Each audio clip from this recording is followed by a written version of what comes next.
welcome back to my YouTube channel. Assalamualaikum warahmatullahi wabarakatuh. Introduce myself, my name is Tri Rizky Nur Septianingsih, student informatik, Faculty of Engineering, University of Muhammadiyah, Banjarmasin. Okay, here I will expand about the operating system course, where the review on this video is used to fulfill the final semester exam. Let's watch the following video. Jadi menurut kalian apa sih sistem operasi itu? Mari kita jawab satu persatu tentang sistem operasi itu apa. Pada pertemuan satu ini hanya menjelaskan apa itu sistem operasi, juga pengenalan materi yang akan kita jalani selama 14 pertemuan, serta bagaimana sistem penilaian pada mata kuliah sistem operasi dan aturan kelas selama perkuliahan atau pembelajaran.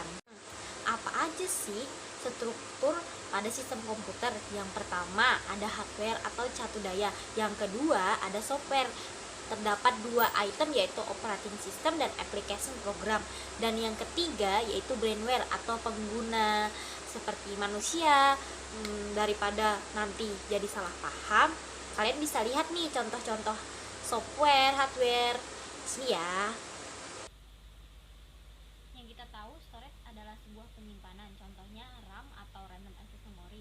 Ternyata terdapat penyimpanan kedua yang berisi extension memory, yaitu tambahan yang biasanya berupa buffer dan secondary storage seperti flash disk, optical disk, magnetic disk, dan magnetic tape. Dual mode operating, berisi user mode dan kernel. Beberapa contoh extension yang sering dijumpai seperti back, file backup, bin, program executable binary, doc, file dokumentasi, dan txt atau file teks umum.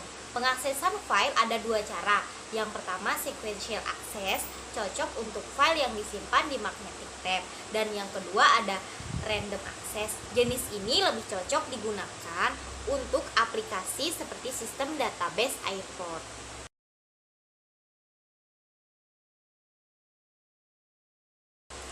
Operasi file memiliki beberapa proses, yaitu create membuat, delete menghapus, open membuka, close menutup atribut yang tidak memiliki beberapa proses, yaitu kita create membuat, kemudian menghapus, menyediakan buffer, close menutup atribut yang tidak kemudian ada write atau tidak kita gunakan, atau menambah data setelah data terakhir, menyediakan buffer, mengatur pointer, dan ada git, ada write, atribut, dan menambah data setelah data terakhir. Kita bisa mengganti nama, mengatur pointer, dan ada git atribut, set memiliki beberapa proses, ada rename atau kita bisa mengganti nama apa yang kita inginkan. Close kita akan membahas tentang thread. Thread terdiri dari thread ID, program counter, register, dan stack. Thread juga sering disebut live write.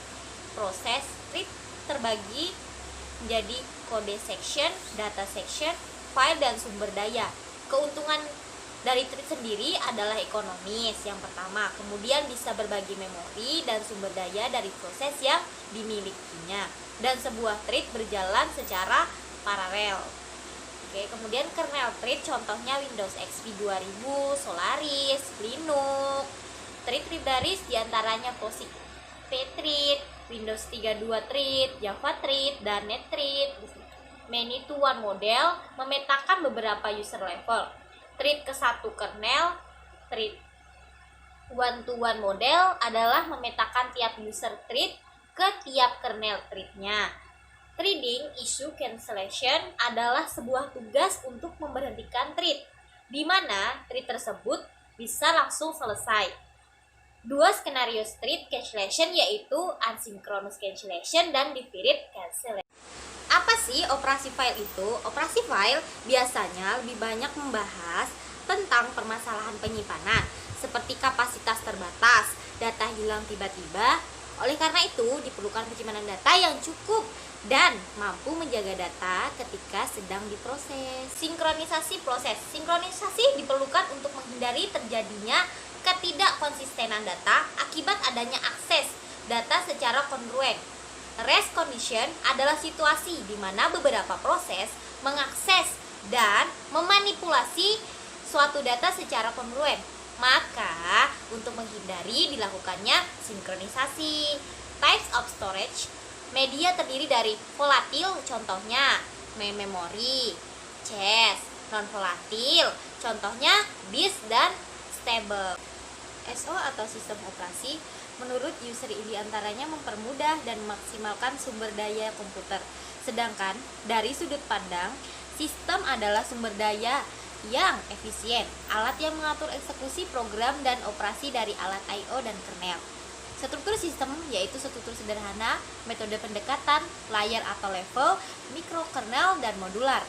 Keuntungan virtual machine yaitu keamanan, kemudahan, instalasi, cocok digunakan dalam penelitian dan percobaan, mendukung green computing, murah dan menghemat daya IT. Kerugian virtual machine yaitu bisa lebih cepat dan lebih lambat, dan membutuhkan hardware yang speknya cukup sangat tinggi. Proses dan penjadwalan. Konsep proses terdapat proses running yang berisikan program counter, yaitu proses yang akan dieksekusi. Stack yaitu penyimpanan dan section dan teks. Status proses berisi new yang artinya membuat lembar baru. Suatu proses running atau sedang dijalankan, waiting menunggu. Ready diartikan siap untuk eksekusi atau diproses, dan terminated atau proses yang sudah selesai dieksekusi. Penjadwalan antrian proses berada pada CPU, siap menunggu untuk masuk ke job, serta setiap proses dapat berpindah dari satu antrian ke antrian lain. Proses dapat juga dibagi atas dua macam. Yang pertama I/O bound process dan yang kedua CPU bound process. Proses termination model untuk menghapus dan mengeksekusi. EPC melakukan dua operasi, yaitu send dan receive. Pada ujian tengah semester ini, mahasiswa diminta untuk menginstal Linux pada PC atau laptop mereka masing-masing. Namun, pada UTS ini tidak dikerjakan sendiri, tapi dikerjakan berkelompok, dan dalam setiap kelompok berisikan 3 orang. Pada UTS pada pertemuan 8 ini memilih Manjaro Linux, yaitu Linux yang didasarkan dari Arch Linux yang memanfaatkan lingkungan desktop X-Files, model bergulir, dan pengatur paket paman. Linux ini pun harus diinstal pada VirtualBox yang sebelumnya sudah diinstal terlebih dahulu pada komputer. Jadi kawan-kawan, sebelum kalian menginstal Manjaro Linux, terlebih dahulu kalian harus menginstal VirtualBox pada komputer yang nantinya akan kalian gunakan menginstal Manjaro Linux tersebut. Selanjutnya pada pertemuan 9, tepatnya pada tanggal 20 Mei 2022 pukul 10 waktu Indonesia bagian tengah, kelompok kami mendapatkan giliran mempresentasikan Linux yang telah kami pilih sebelumnya, yaitu Linux Manjaro. Terdapat beberapa aplikasi bawaan pada menu start yang dapat digunakan seperti Office, Note untuk membuat catatan seperti pada Windows. Pada umumnya terdapat terminal seperti CMD pada Windows atau komputer biasanya, musik player untuk memutar musik, web browser untuk searching, dan lain sebagainya. Nah, daripada kalian nanti penasaran, di sini saya akan menunjukkan seperti apa sih tampilan dari Manjaro Linux tersebut. Manajemen memori. Tujuan manajemen memori yaitu meningkatkan CPU dan data dapat diakses lebih cepat. Namun, perlu diingat kapasitasnya terbatas dan harus efisien. Istilah dalam manajemen memori seperti main memory dan register adalah storage atau penyimpanan yang dapat diakses oleh CPU. Protection atau pelindung, relokasi, dan sharing. Address binding adalah pemetaan alamat suatu variabel program ke alamat memori tertentu yang dapat terjadi pada saat compile time, biasanya terjadi pada pemrosesan bahasa, load time, dan execution time. Misal, format EXE, alamat logika adalah alamat yang dibentuk di CPU, disebut juga alamat virtual. Logical dan physical address sama pada compile time dan load time. Static linking mempunyai kelebihan library pada ada dan versinya pasti benar, mudah pendistribusian file, dan kekurangannya ukuran file ini terlalu besar.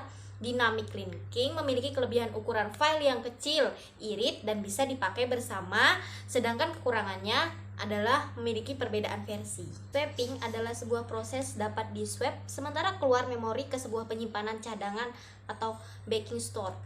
untuk kemudian dikembalikan lagi ke memori. Main memory dibagi menjadi dua. Yang pertama, resident operating system, dan yang kedua, user process. Continuous allocation memiliki dua peraturan partisi dalam sistem, yaitu partisi tetap apabila memori dipartisi menjadi blok-blok yang ukurannya ditentukan dari awal. Yang kedua adalah partisi dinamis, adalah memori partisi menjadi bagian-bagian dengan jumlah yang lebih besar dan tidak tentu. Pegging adalah suatu metode yang memungkinkan suatu alamat memori fisik tidak berurutan letaknya. Segmen adalah kumpulan logical unit. Alamat logisnya ada dua dimensi, terdiri dari panjang segmen, limit, dan alamat awal segmen berada, yaitu base. Virtual memory. Memori virtual merupakan suatu teknik yang memisahkan antara memori logis dan memori fisik. Keuntungan dari virtual memory yaitu kekurangannya total memori fisik yang dibutuhkan, meningkatkan respon karena tidak deadlock, bertambahnya jumlah user yang dapat dilayani, dan memori virtual bisa melebihi daya tampung dari memori utama yang tersedia. Peg fault atau referensi ke sebuah peg, ternyata pegnya tidak ada atau invalid, maka akan diterap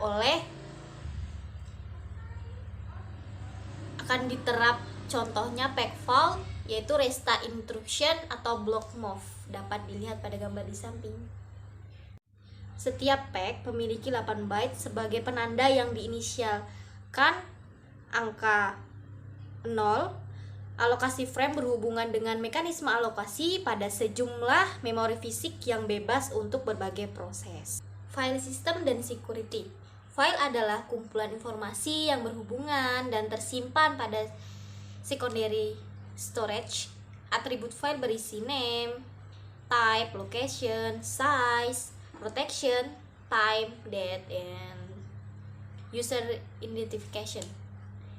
Open file locking ada dua kemungkinan, yaitu mandatory dan yang kedua advisor.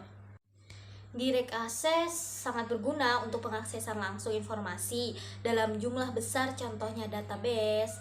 Indeks sekuensial dapat dilihat sebagai deretan blok yang berindeks.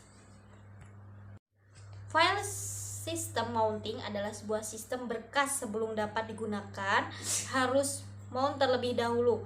Mounting merupakan proses paling awal sebelum membuka sebuah directory, yaitu dengan membuat sebuah directory baru yang menjadi subtree dari tempat file system tersebut diletakkan. Hal yang berhubungan dengan file system yaitu I/O control, basic file system, file organization module, dan yang terakhir ada logical file system.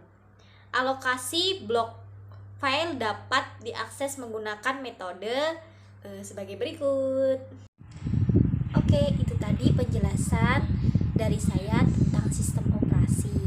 Kesimpulan yang dapat kita ambil bahwa sistem operasi tidak hanya tentang hardware atau perangkat keras, tapi tentang software juga, perangkat lunak, dan yang paling penting yaitu pengguna atau si brainware itu sendiri.